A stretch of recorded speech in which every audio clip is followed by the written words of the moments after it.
Alguma vez você já teve a sensação de ser apresentado a alguém que parecia conhecer há muito tempo? Já teve a impressão de passar pela primeira vez por algum lugar que lhe parecia familiar? Já sonhou ou teve um pressentimento com alguma situação que veio a ocorrer? Pois você não é uma exceção. Milhares de pessoas no mundo inteiro, em todos os tempos, já passaram por experiência semelhante. Desde pessoas comuns até importantes personagens da história da humanidade. E, em função disso, fatos expressivos se produziram, repercutindo na política, na música, na literatura, na ciência. Neste programa, procuraremos apresentar para suas reflexões a explicação do Espiritismo para essas inesperadas ocorrências. Antes, porém, vamos conhecer interessantes e pouco divulgados dados envolvendo marcantes personalidades.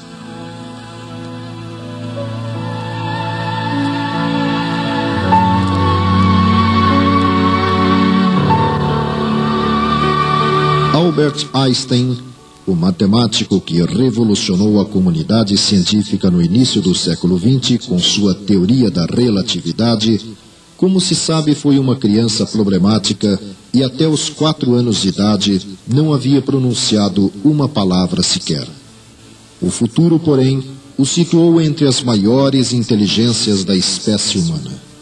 Einstein, segundo o escritor russo Dmitry Marianov, biógrafo e, por sinal, marido de uma enteada sua, conta o seguinte: ao ser levado ao grande sábio a notícia de que a Sociedade Real de Londres, em 6 de novembro de 1919, proclamara, à vista das provas, a exatidão de suas teorias, Einstein não se mostrou emocionado, limitando-se a dizer: eu não tenho necessidade de provas. E como chegaste a esta teoria? Perguntou-lhe um de seus amigos. Através de uma visão, retrucou Einstein, e contou que certa noite, desesperado em face dos mistérios insondáveis com que se defrontava, pretendia abandonar seus trabalhos quando a coisa se produziu. Com impressionante precisão, diante de seus olhos espirituais, delineou-se a imagem perfeita do universo com sua complexa estrutura no tempo e no espaço. Quando menos esperava, contemplou maravilhado a visão perfeita de um plano monstro do cosmos. A partir desse momento, disse ele, readquiria a paz, a convicção, a certeza de que andava em caminho certo. Imediatamente escrevi, explicando minuciosamente essa visão, e a seguir organizei mapas onde desenhei com a máxima exatidão todas as figuras astronômicas em suas diferentes movimentações, de maneira a que qualquer um pudesse tudo compreender. Carl Gustav Jung, psicólogo, psiquiatra, um dos criadores da psicanálise, nascido na Suíça, foi discípulo de Freud e com ele viveu uma interessante experiência. Em suas memórias, Jung conta que em 25 de março de 1909, estando em visita ao mestre e amigo, pediu ao eminente estudioso das questões do comportamento humano sua opinião sobre os fenômenos paranormais, obtendo dele, por causa de seus preconceitos materialistas, a rejeição às perguntas, considerando-as disparatadas. No transcorrer da acalorada polêmica, ocorreu um fato assim descrito por Jung. Enquanto Freud estava falando daquele jeito, tive uma curiosa sensação. Senti como se o meu diafragma fosse feito de ferro e estivesse ficando em brasa, uma abóbada incandescente. Neste momento, ouviu-se um estampido tão forte na estante de livros, que estava bem junto de nós, que ambos ficamos de pé, num salto, com medo de que aquela coisa fosse tombar sobre nós. Eu disse para Freud: pronto, isso é um exemplo do chamado fenômeno de exteriorização catalítica. Oh, espere aí, exclamou ele, isto é pura asneira. Não é não, repliquei.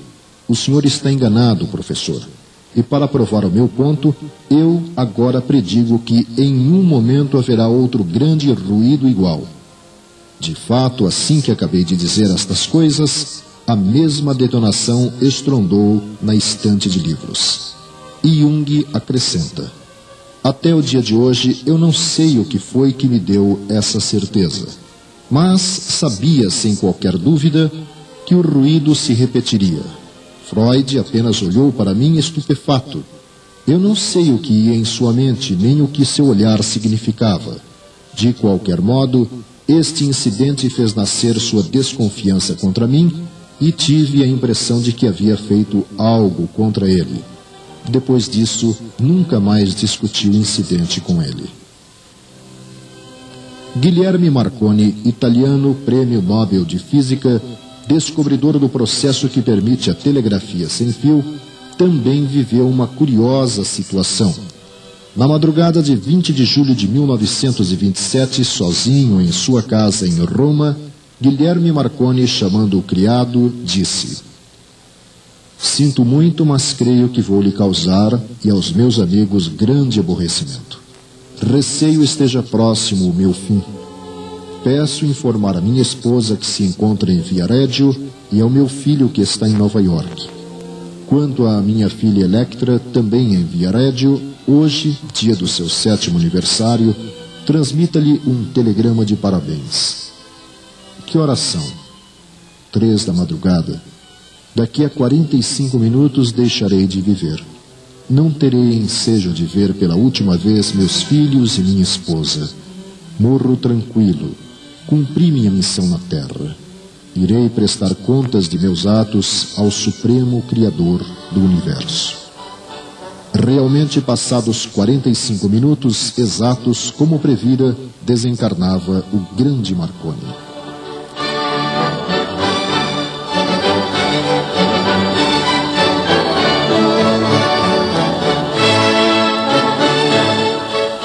Handel, alemão naturalizado inglês, autor de célebres concertos e do insuperável oratório O Messias, manifestou sua inclinação para a música desde a primeira infância, embora contrariando a vontade de seu pai.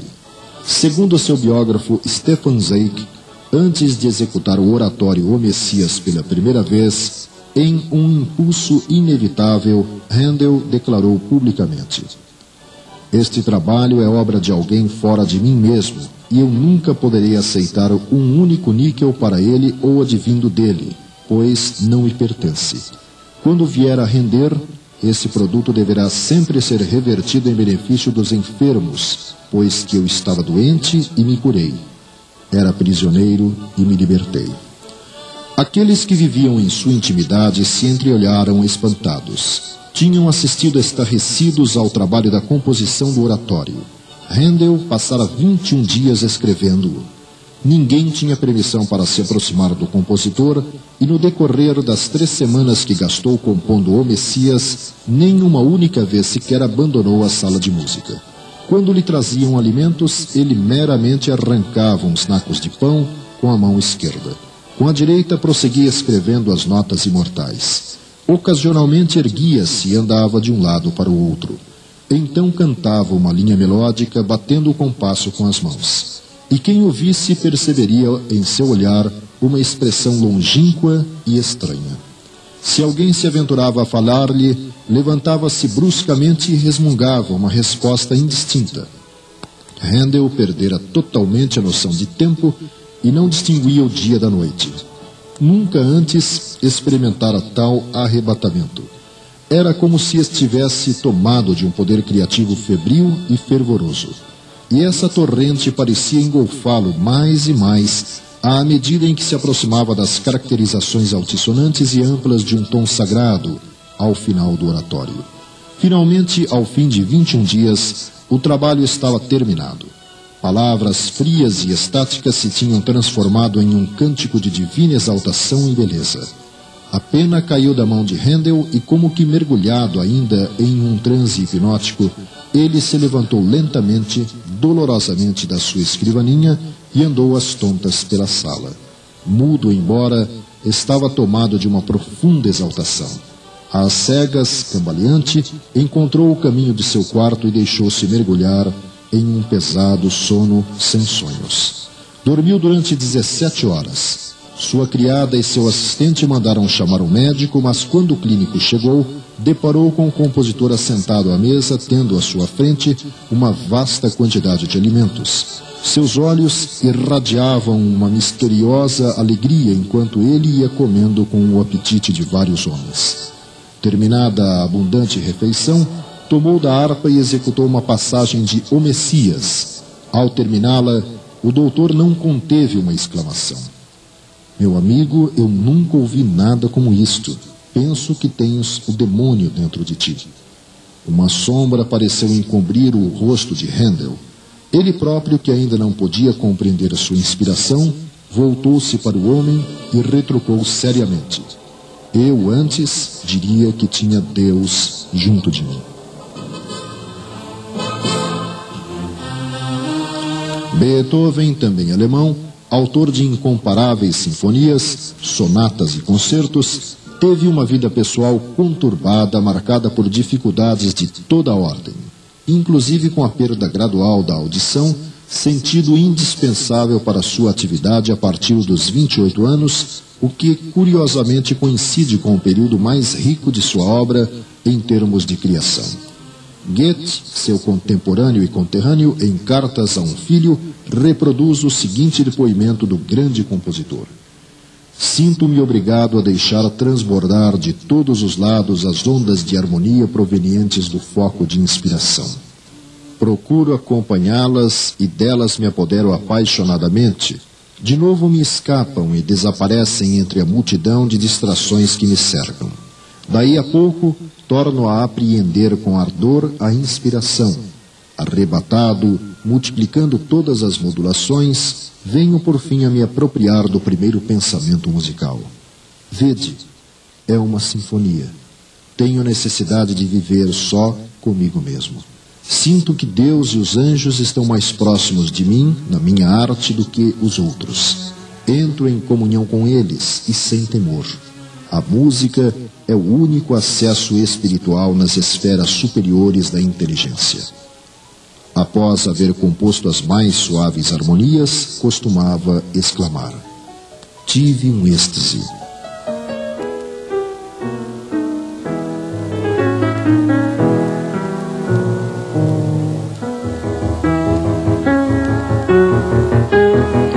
Abraham Lincoln, o grande líder americano, teve vários contatos com a atividade mediúnica, mesmo como presidente dos Estados Unidos.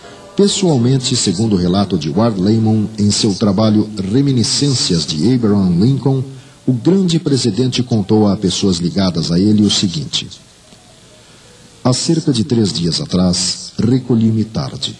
Não podia ter estado na cama por muito tempo, porque caí num cochilo, pois estava cansado. Logo comecei a sonhar. Parecia haver ao meu redor uma quietude semelhante à morte. Então, de repente, ouvi soluços abafados, como se muitas e muitas pessoas estivessem chorando. Pensei que deixava minha cama e vagava lentamente no andar inferior. Lá o silêncio era quebrado pelos mesmos soluços lamentosos, mas os que pranteavam estavam invisíveis. Fui de sala em sala. Nenhuma pessoa viva estava à vista, mas os mesmos sons entristecedores de sofrimento seguiram-me enquanto eu ia passando. Cada um dos objetos me era familiar.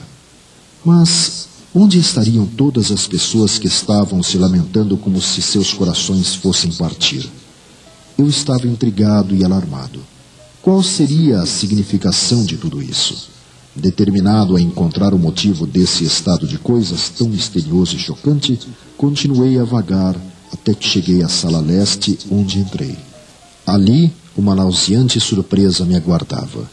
Diante de mim estava um catafalco, sobre o qual repousava um cadáver embrulhado em vestes mortuárias. Ao redor dele postavam-se soldados que estavam fazendo o papel de guardas, e ali havia uma multidão de pessoas, algumas olhando tristemente para o cadáver, cuja face estava coberta. Outras choravam lastimosamente. Quem está morto na Casa Branca? Perguntei ao soldado. O presidente, foi a resposta. Ele foi morto por um assassino. Partiu da multidão uma ruidosa explosão de dor que me acordou de meu sonho. Não dormi mais naquela noite, e embora isso tenha sido apenas um sonho, desde então tenho andado estranhamente incomodado com ele. Como se sabe, a 15 de maio de 1865, o sonho se tornou realidade. Rui Barbosa, o grande apóstolo do direito, em virtude do seu físico raquítico, não causou boa impressão como embaixador especial do Brasil na segunda Conferência Internacional de Paz, em Haia, no ano de 1907. Seus longos discursos, cheios de profunda erudição, não eram ouvidos com a devida atenção. Nessas oportunidades, ele indagava de seus colegas qual o idioma em que desejavam proferisse seus discursos. Quando da sessão em Haia, então presidida pelo Sr. Martin, que ouvira com mau humor o discurso pronunciado sobre marítimas, Martin declarou em tom de censura: "O memorial do nobre embaixador do Brasil constará dos processos verbais de nossas sessões. Devo, porém, observar-lhe que a política não é da alçada da conferência." A Assembleia aplaudiu. Inopinadamente, Rui se pôs de pé com visível emoção, pediu a palavra e, atendido, proferiu o marcante e histórico discurso que lhe valeu o título de Águia de Haia. O próprio Rui, explicando o porquê dessa sua inesperada iniciativa, cujo improviso foi feito em francês fluente e escorreito, disse: "As forças, a coragem, a resolução me vieram não sei de onde. Vi-me de pé com a palavra nos lábios."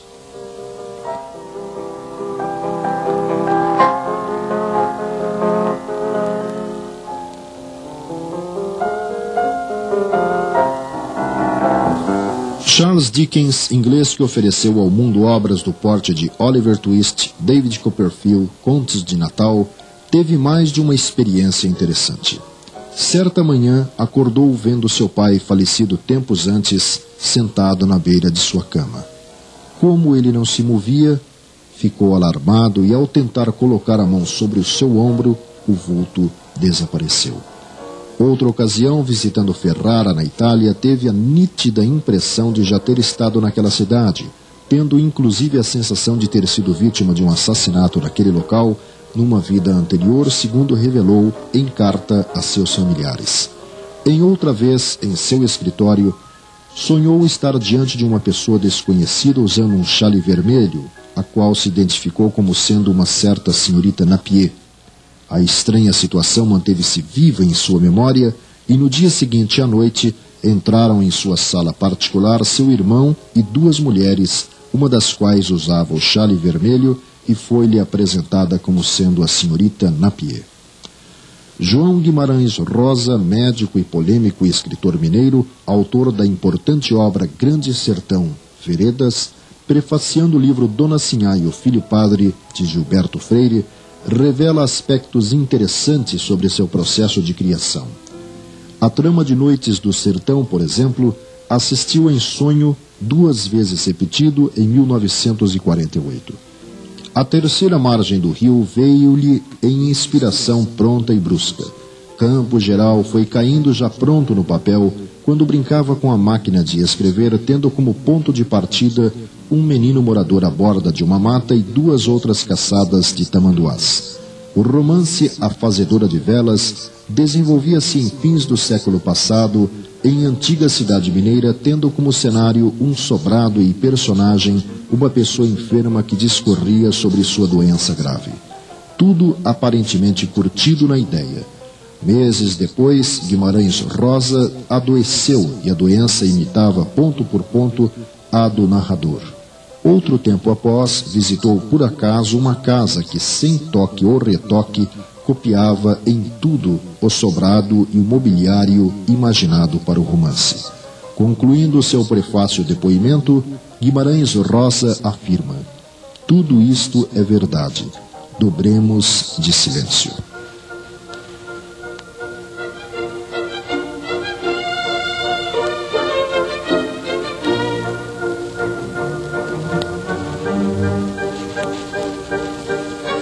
A questão 459 de O Livro dos Espíritos esclarece-nos que a influência dos espíritos sobre nossos pensamentos e ações é maior do que cremos, porque frequentemente são eles que nos dirigem. Chama nossa atenção para os vários pensamentos que nos alcançam simultaneamente sobre o mesmo assunto e muitas vezes bem contrários uns aos outros, o que indica que há sempre ideias nossas e outras de espíritos que nolas sugerem. Na resposta à questão 525, encontramos que seguramente os espíritos exercem influência sobre acontecimentos da vida, embora não hajam fora das leis da natureza. Kardec, ampliando este raciocínio, acrescenta que pela ação dos espíritos pode ocorrer o encontro entre duas pessoas que parecerão se reencontrar casualmente. Poderão também inspirar o pensamento de passar por certo lugar. Chamarão nossa atenção sobre determinado ponto, se isso deve causar o resultado que querem obter, de modo que o homem, crendo seguir seu próprio impulso, conserva seu livre-arbítrio. Já em O Livro dos Médiuns, encontramos no item 159 que a mediunidade é faculdade inerente ao homem e, por consequência, não é privilégio exclusivo, sendo poucas as pessoas nas quais não se encontram alguns rudimentos dela. Pode-se, pois, dizer que todo mundo é mais ou menos médium. No item 161 do mesmo livro, Kardec fala sobre os médiums involuntários ou naturais, aqueles cuja influência espiritual se exerce com o seu desconhecimento. Não têm consciência nenhuma do seu poder e, frequentemente, o que se passa de anormal ao seu redor não lhes parece em nada extraordinário. Não faz parte deles mesmos. Dilatando o conceito, o espírito André Luiz, através de Francisco Cândido Xavier, nos explica na obra Nos Domínios da Mediunidade que mediunidade é sintonia e filtragem, e cada um vive entre as forças com as quais combina, transmitindo-as segundo as concepções que lhe caracterizam o modo de ser. Sobre o sono físico em Missionários da Luz, André Luiz diz que, quando encarnados, não se tem bastante consciência dos serviços realizados durante o sono físico. Contudo, esses trabalhos são inexprimíveis e imensos. Se todos os homens prezassem seriamente o valor da preparação espiritual diante de semelhante gênero de tarefa, certo efetuariam as conquistas mais brilhantes nos domínios psíquicos, ainda mesmo quando ligados aos envoltórios inferiores. Infelizmente, porém, a maioria se vale inconsciente do repouso noturno para sair à caça de emoções frívolas ou menos dignas.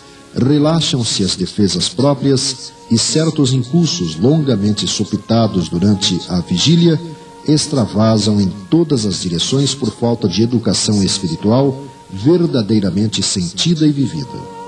E, em Ação e Reação, afirma que cada qual de nós vive e respira nos reflexos mentais de si mesmos, angariando as influências felizes ou infelizes que nos mantêm na situação que buscamos. Portanto, observando o que pensamos, teremos ideia de nossas companhias espirituais. Assim sendo, concluímos que, diante dos fatos e conceitos explicados pelo Espiritismo, as ocorrências que assinalam novas vidas, vez ou outras, são comuns por estarem integradas às leis da natureza. Estudemos o assunto, conhecendo as obras citadas ao longo desse roteiro, e certamente encontraremos outras respostas para as variadas questões existenciais.